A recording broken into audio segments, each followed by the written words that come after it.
Je suis parmi vous aujourd'hui pour vous présenter une initiative que nous avons mis en place à l'Université de Strasbourg et qui vise à valoriser le développement professionnel des enseignants et des enseignants-chercheurs. Ce dispositif, c'est la prime de reconnaissance de l'implication pédagogique. Alors voilà comment je vous propose de travailler. Nous aborderons le contexte de l'Université de Strasbourg parce que c'est bien sûr important de savoir d'où on parle. Je vous présenterai ensuite les intentions que nous avions pour cette PRIP, cette prime de reconnaissance de l'implication pédagogique.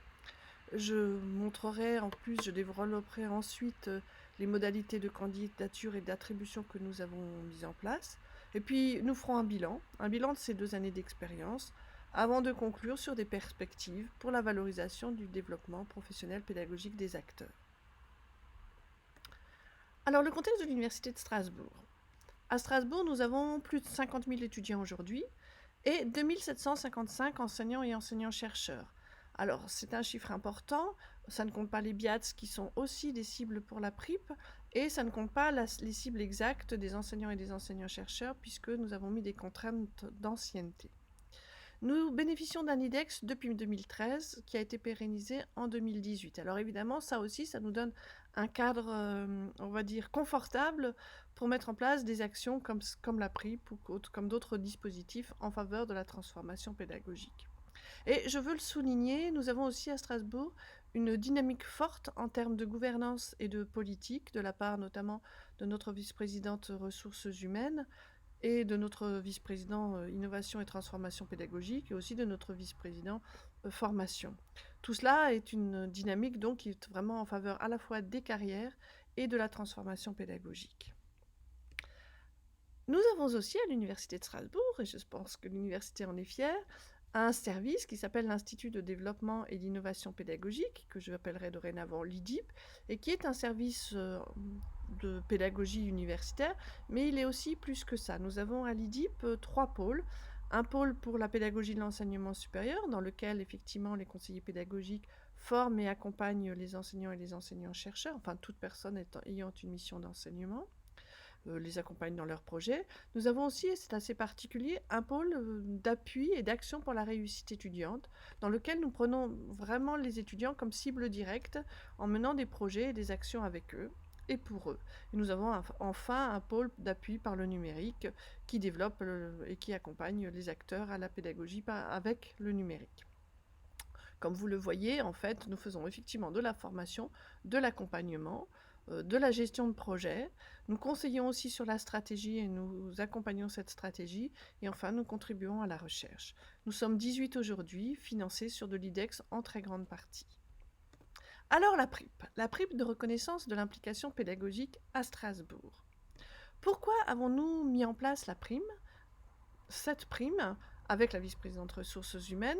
Notre première intention, c'était de valoriser la mission d'enseignement, et bien sûr, vous allez entendre un creux par rapport à la mission de recherche. Oui, il s'agissait en grande partie aussi d'équilibrer un petit peu plus ce qui était valorisation de la mission de recherche en valorisant la mission d'enseignement. L'autre intention était de motiver par là, bien sûr, un engagement pédagogique, un plus grand nombre d'acteurs, et ainsi de favoriser la transformation pédagogique. Comme objectif opérationnel, je citerai simplement que nous souhaitons récompenser un engagement pédagogique exceptionnel et continu, car chaque mot-là a un sens. Il s'agit effectivement de récompenser, non pas de donner des financements et des moyens pour mener des projets ou pour aller plus loin, mais plutôt de se baser et de récompenser quelque chose qui a été fait.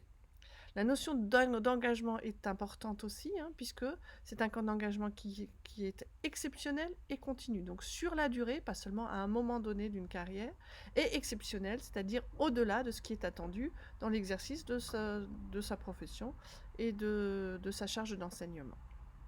Quelles étaient nos cibles et quelles sont nos cibles aussi aujourd'hui? Tout personnel, qu'il soit titulaire contractuel à l'Université de Strasbourg, qu'il soit enseignant ou non enseignant, mais qui bien sûr assure des enseignements, avec cette condition de 6 ans ou plus d'ancienneté. On a pas mal débattu de cette question de 6 ans ou plus d'ancienneté, et puis voilà, on s'est arrêté là. À un moment, on avait pensé à 4 ans, et puis voilà, la durée a été de 6 ans. Bien sûr, tout ce que je vais vous présenter là, ou ce que je vous ai déjà présenté, a été le résultat de débats, de discussions et parfois de concessions. Un petit peu plus loin, voyons ici la procédure. Alors si vous regardez un petit peu ce schéma, en commençant à gauche par le numéro 1, comment nous avons monté le projet? Alors le projet a été monté sur initiative à la fois de l'IDIP et de la vice-présidente ressources humaines. Et nous avons conçu ensemble vraiment comment allait se passer cette procédure, comment la construire sur l'année, mais aussi en termes de modalités. L'IDIP a proposé un dossier de candidature qui, je pourrais vous l'envoyer ou vous y aurez accès, ça de toute façon, il est en ligne, je vous donnerai le lien à la fin de ce diaporama. Un dossier de candidature qui ressemble beaucoup à un dossier d'enseignement, un dossier de valorisation d'une carrière, et qui comporte de nombreuses parties rédactionnelles, de réflexives, donc qui est un vrai travail à élaborer par les candidats. Et nous avons ensemble défini quels seraient les critères de cette prime, et je vous les présenterai tout à l'heure. Cela étant fait, on va dire le principe et la philosophie de la prime étant établie par la vice-présidente ressources humaines et le service de pédagogie, nous avons ensuite travaillé avec la vice-présidente ressources humaines et la direction des ressources humaines, et eux ensemble, pour établir effectivement le cadre réglementaire de cette prime. Elle s'appuie sur les régimes d'intéressement. On a donc arrêté effectivement les 6 années d'ancienneté. Le financement que nous pouvions attribuer ou que l'université pouvait donner pour cette prime sur du financement IDEX était de 15 primes annuelles, puisque chaque prime est de 8 000 €, 8 000 € étant distribués sur 2 ans, 2 fois 4 000 €, avec l'idée qu'on ne peut postuler que tous les 5 ans, de nouveau pour la prime. Voilà, c'est encore en débat.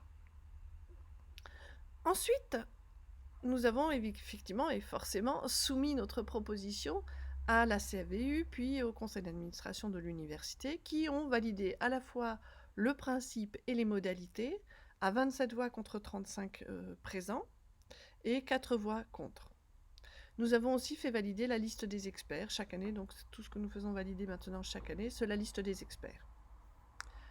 Et ensuite, voilà, tout est propre, tout est bien préparé, c'est parti. La direction des ressources humaines, cette année, l'an dernier, c'était la mission investissement d'avenir, donc IDEX, qui avait géré la procédure, mais cette année, de façon tout à fait naturelle et pertinente, logique, c'est la direction des ressources humaines qui a repris la main et qui la gardera, à assurer la gestion de la procédure, en lançant l'appel, en faisant un suivi très très rigoureux des candidatures et en préparant les travaux de la commission. Ce suivi des candidatures, c'est aussi fait avec nous, l'IDIP, puisque nous répondions à toutes les questions des candidats sur le dossier, sur comment répondre, etc. Nous n'avons pas mis en place d'autres accompagnements à la candidature, un petit peu pour une question j'ai envie de dire, d'éthique, c'est-à-dire qu'étant dans le jury, c'est un petit peu difficile en plus d'accompagner individuellement les gens à la construction de leur dossier. C'est quelque chose que je pense on va revoir, c'est-à-dire que j'en parlerai peut-être moins dans les perspectives, c'est-à-dire mettre en place au moins une réunion d'information pour que tout le monde ait le même niveau d'information sur le dispositif, et puis peut-être que les conseillers de l'IDIP puissent un peu plus accompagner les candidats qu'ils souhaitent. Moi, en tant que directrice, restant à part, puisque je fais partie du jury, et puis je suis très impliquée dans le dispositif. Pour l'évaluation. Alors l'évaluation se fait en double aveugle par 50 experts externes, que je remercie parce que certains sont là parmi vous, 50 experts externes spécialistes de la pédagogie de l'enseignement supérieur ou de la réussite, mais aussi des gens qui sont enseignants-chercheurs dans différentes disciplines. C'était d'une demande de la CAVU que les disciplines soient aussi représentées, qu'il n'y ait que des personnes, pas seulement des personnes des sciences de l'éducation. Donc ce n'est pas du tout le cas. Le public est international, des Québécois, des Belges, des Suisses, des Français, et aussi de vraiment tous les niveaux et tous les domaines. Il s'appuie sur une grille critériée assez précise que vous pourrez aussi avoir à disposition et que je ne vais pas mettre ici parce qu'elle est assez longue. Cela étant fait, les experts ont fait un travail incroyable, avec beaucoup d'échanges aussi pour s'ajuster, pour bien comprendre les critères. Donc c'était vraiment très très intéressant et très constructif.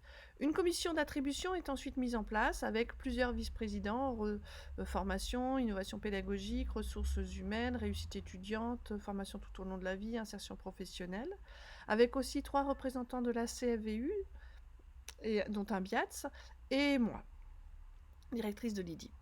Nous avons analysé les évaluations, nous ne sommes pas revenus sur les dossiers, et nous avons interclassé les candidatures Et bien sûr, c'est toujours le moment où on propose une amélioration du dispositif. Comme je n'en ai pas parlé avant, je vais vous le dire ici. Jusque-là, on demandait l'avis des directeurs de composantes. C'était une demande de la CFVU que soit demandé l'avis des directeurs de composantes.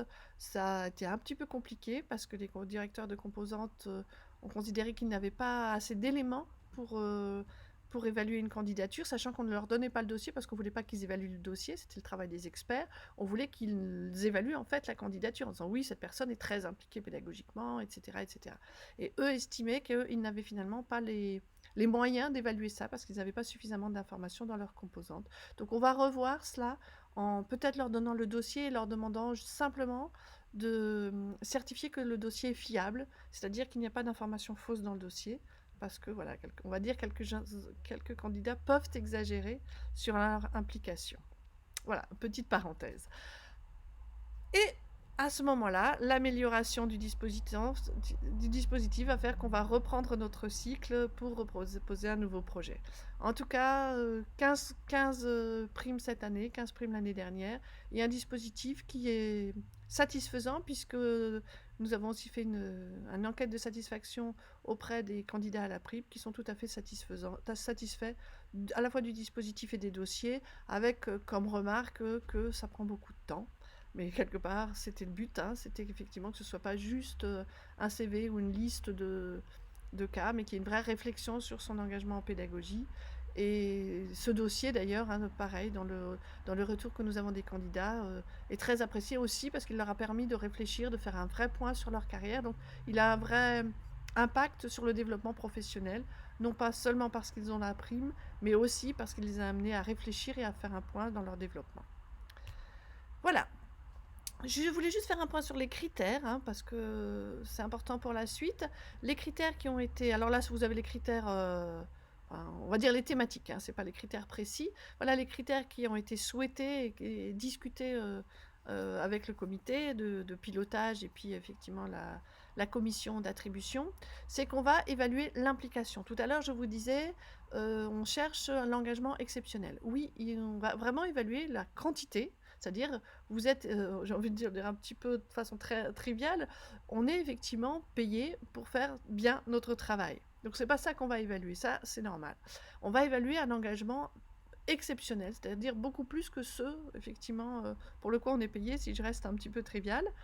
C'est une chose importante, et la qualité. Donc, implication, l'innovation, et l'innovation de façon très large, pas seulement l'innovation absolue, mais l'innovation, le renouvellement de ses pratiques, quelque chose qui est original par rapport à ce qui se fait à l'université, par exemple, et la qualité de l'ingénierie, du coup. L'implication dans l'accompagnement des étudiants, et pas seulement dans ses enseignements, mais comment on accompagne les étudiants à la fois dans leur parcours, dans leurs apprentissages, mais aussi dans leur préparation aux études, c'est-à-dire dans les actions avec le secondaire, et dans l'insertion professionnelle. On va évaluer comment les gens se forment. Voilà, ils vont à des colloques, ils suivent des formations, ils participent à des journées, ils lisent. On va évaluer encore la réflexion et l'évaluation qu'ils font de leur propre démarche. Ça, c'est très important. J'en ai déjà parlé, la réflexivité. Le leadership pédagogique, est-ce qu'eux-mêmes mènent des ateliers, eux-mêmes conduisent des projets, animent des équipes, interviennent dans des colloques, par exemple. Et enfin, il a été souhaité d'intégrer dans les critères la synergie formation-recherche, qui peut un peu questionner, mais qu'on a évalué sur est-ce que les enseignants-chercheurs et les enseignants forment par la recherche, forment à l'esprit scientifique, à la culture scientifique et à la recherche aussi, bien sûr. Avec un risque toujours, c'est pas parce que je forme mes étudiants à ma recherche à moi qu'il y a une vraie synergie formation-recherche. Alors un bilan de ces 2 années de prix. Voilà 2 ans. On va faire un bilan à la fois sur les profils des candidats et sur les pratiques qui ont été valorisées. Premier bilan sur le profil des candidats et des lauréats, avec un tableau un petit peu, on va dire, riche. Qu'est-ce qu'on peut dire si effectivement on fait une analyse de profil type, hein, puisque je pourrais vous donner aussi l'analyse complète de la PRIP, mais là j'ai voulu un petit peu mettre en avant les profils types. Alors le profil type d'un candidat ou d'une candidate plutôt, comme vous le voyez, ils étaient 102 en 2018, 88 en 2019 et 47 personnes ont postulé les 2 années. Donc un candidat, c'est plutôt en fait une femme. Hein, donc les chiffres que vous avez, c'est par rapport à une même catégorie. Donc on voit que en 2019, 8,33% des femmes de l'université ont postulé pour 4,09% des hommes. Vous savez qu'à l'université, il y a plus d'hommes que de femmes, et donc effectivement, plus de femmes qui candidatent tout de même. Un candidat est plutôt maître de conférence titulaire, c'est-à-dire non contractuel et non associé, et non HDR. C'est 51,14% des candidats qui sont effectivement maîtres de conférence. Je vous ai aussi mis le chiffre des BIATS. 11% des BIATS en 2018 ont postulé. Alors juste, je veux vous rappeler que les chiffres que je vous donne sont par rapport à la population de personnes qui ont plus de 6 ans d'ancienneté ou plus. Sauf pour les BIATS où nous ne disposons pas des chiffres. C'est pour ça que dans le reste de l'analyse, je sors les BIATS. On ne parlera plus que d'enseignants et d'enseignants-chercheurs. Un candidat est plutôt des sciences humaines et sociales, 34,62%. Et dans la même catégorie, c'est aussi vrai. Il y a plus de gens issus des sciences sociales qui candidatent par rapport à leur propre catégorie qu'ailleurs. En 2018, c'était plutôt sciences et technologies. La composante, c'est la faculté de pharmacie qui arrive en tête, toujours par rapport à sa propre catégorie et par rapport à l'ensemble, cette année comme l'année précédente. Un candidat en moyenne 17 ans d'ancienneté, ce qui est quand même beaucoup, c'était une surprise, et assure environ 228 heures d'enseignement. Donc sont tous avec une trentaine d'heures. Enfin, c'est aussi par rapport au... C'est pas global, c'est par rapport aux enseignants-chercheurs pour le coup. Et enfin, on constate que la plupart des candidats ont une responsabilité. Très peu de candidats n'ont pas du tout de responsabilité. Très peu, enfin j'exagère un petit peu, je crois qu'on est de l'ordre de 20%, qui n'ont pas du tout de responsabilité parmi les candidats, et globalement c'est la responsabilité d'un diplôme. Si on analyse maintenant les lauréats, quels sont les profils des lauréats types, donc il y a eu 15 lauréats les 2 années bien sûr, mais comme vous avez fait le rapport vous-même, en 2018 ça va représenter 15% des candidats, en 2019 17% puisque nous avions moins de candidatures. Eh bien le lauréat est toujours une femme. 9 des 15 lauréats en 2019 et 8 en 2018. Il ou elle est maître de conférence titulaire non HDR, 9 des lauréats en 2019, mais moins en 2018. Et en 2019, nous avons eu un BIATS. Je tiens à souligner ici que c'est vrai que la procédure, les modalités de candidature ne favorisent pas beaucoup les BIATS, et je me réjouis si dorénavant, si on écoute le discours de la ministre du 23 octobre 2018, il y aurait une catégorie de primes pour les enseignants et enseignants-chercheurs, une catégorie pour les BIATS, ce qui me semble assez pertinent. De quel domaine vient un ou une lauréate? Eh bien, des sciences et technologies en fait, puisque 7 lauréats en 2019 sont issus des sciences et technologies. Et de quelle composante? C'est la faculté des sciences de la vie qui cette année a 3 lauréats, comme la faculté de pharmacie, mais par contre a un pourcentage plus élevé par rapport aux gens qui ont postulé de la même composante. 15 ans d'ancienneté en moyenne, c'était 17 en 2018, 249 heures d'enseignement, donc un service assez important pour les lauréats. Et enfin, là encore, les lauréats sont plus souvent responsables de diplômes. En 2018, ils étaient plus souvent directeurs de département. Donc là, on a un profil type des lauréats, des candidats. J'avoue que dans l'analyse, rien de tellement surprenant, si ce n'est peut-être une très grande ancienneté et aussi beaucoup d'heures d'enseignement, sachant que effectivement vous me direz c'est logique, la très grande enseignée, ils ont eu le temps de faire beaucoup de choses. On a analysé quand même l'engagement sur les 6 dernières années, donc ça ne devait pas être très discriminant. Alors les pratiques et l'engagement pédagogique de ces candidats et de ces lauréats. Alors voilà, vous avez le tableau complet ici de l'évaluation qui a été faite des candidats avec les moyennes. Alors bien sûr, si on fait un petit peu de docimologie, on va être très très très réservé parce que ça va effectivement dépendre des évaluateurs, etc. On n'a pas vraiment lissé les résultats ici, mais ça vous donne tout de même quelques éléments intéressants. En orange, ce sont les items qui ont été les plus discriminants. Et en bleu, ce sont les items qui ont été, je vais le dire comme ça, qui ont été un peu les plus décevants, c'est-à-dire où il y a eu le moins de bons résultats. Alors le plus discriminant en 2018, c'était l'innovation pédagogique. Les candidats qui avaient montré le plus d'innovation pédagogique, de projets pédagogiques, ont été ceux qui ont été les mieux évalués. C'est le premier point. Et le deuxième point, c'est ceux qui ont montré le plus d'analyse réflexive ou qui étaient entrés dans une démarche SOTL. En 2019, c'est un petit peu différent, c'est pas assez différent, mais c'est un petit peu différent. Ceux qui ont été primés, ce sont avant tout ceux qui ont eu une démarche réflexive et ceux qui ont suivi des formations en pédagogie universitaire. Alors, je vous avoue que c'est assez questionnant.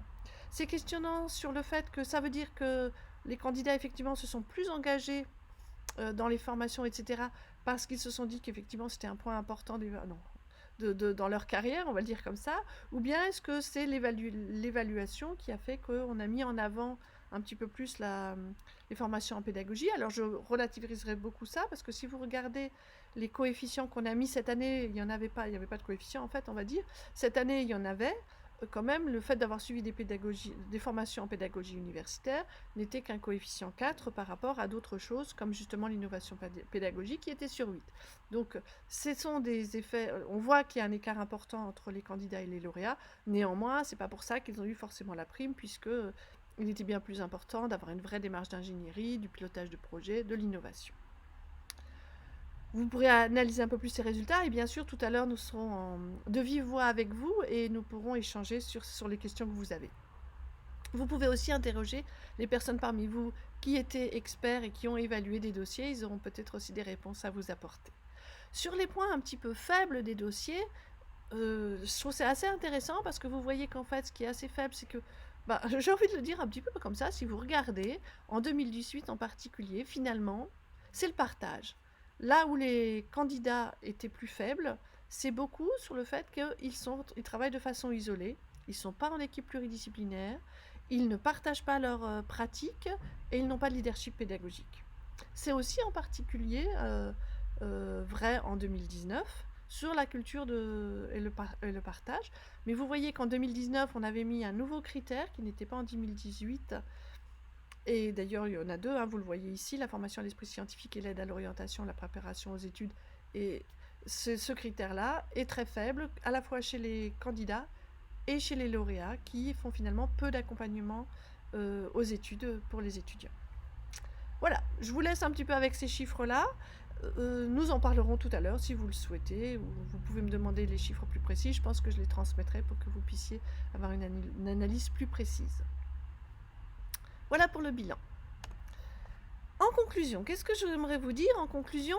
Ce dispositif, les bénéfices, faire le point sur les bénéfices, les limites et les perspectives du dispositif. Alors les bénéfices, très nettement, les gens qui ont été lauréats ont dit que c'était un très fort soutien à la motivation. Alors c'est rigolo parce que... Alors c'est rigolo.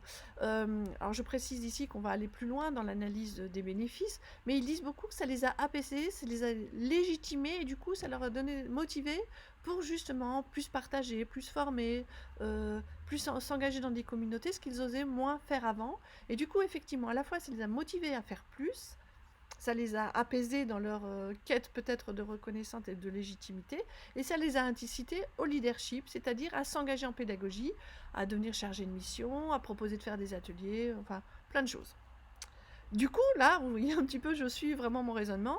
De cette façon-là, le bénéfice aussi, c'est que ça a permis d'essaimer des pratiques. C'est-à-dire qu'on a beaucoup fait intervenir ces gens, présenter, etc. Et ils ont beaucoup contribué à la formation des autres. Un effet aussi très positif de la prime, c'est que ça a changé la représentation que les gens, alors je veux dire globalement les gens, avaient sur la pédagogie. Si on reconnaît la pédagogie et qu'on la prime, qu'on la récompense, à ce moment-là, elle prend de la valeur. Et on a vu effectivement dans les candidatures, qui n'étaient pas forcément les meilleures, des gens qui étaient beaucoup plus axés sur la recherche, vouloir aussi valoriser ou s'engager en pédagogie. Donc ça, c'est un effet très très important en termes de transformation, à la fois de l'institution, mais globalement des représentations. Et enfin, un retour qui nous a été beaucoup fait, c'est que non pas la prime en soi, mais le dossier de candidature a beaucoup aidé les candidats dans leur propre réflexivité sur leur développement. Quelque part, voilà, un bilan sur leur avancement, sur leur carrière, sur leur engagement, a pu être fait grâce à la forme, aux modalités du dossier de candidature, qui devient presque justement un dossier de développement professionnel, comme on appelle le DVP, en soi. C'est un instant T, et nous pourrons le développer autrement, mais un instant T, c'est vraiment un dossier de développement professionnel. Quelles limites?